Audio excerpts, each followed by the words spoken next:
السلام علیکم ورحمۃ اللہ وبرکاتہ نحمده ونصلی علی رسوله الکریم اما بعد فاعوذ باللہ من الشیطان الرجیم بسم اللہ الرحمن الرحیم اذا جاء اجلهم لا يستاخرون ساعة ولا يستقدمون۔ میرے بھائیوں اور دوستو، آج میری تقریر کا عنوان ہے موت کا وقت کے سلسلے میں۔ دوستو، موت کا وقت ہر انسان کے واسطے متعین ہے۔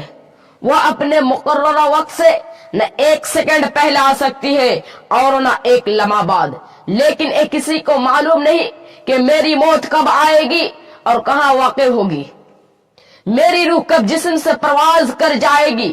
لیکن آج ہم لوگ اس سے نفرت اور گریز کرتے ہیں اور اپنی موت کے وقت اکثر بھلائے ہوئے ہیں۔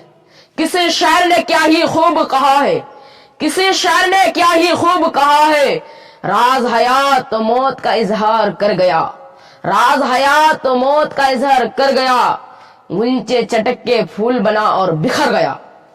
السلام علیکم ورحمۃ اللہ وبرکاتہ۔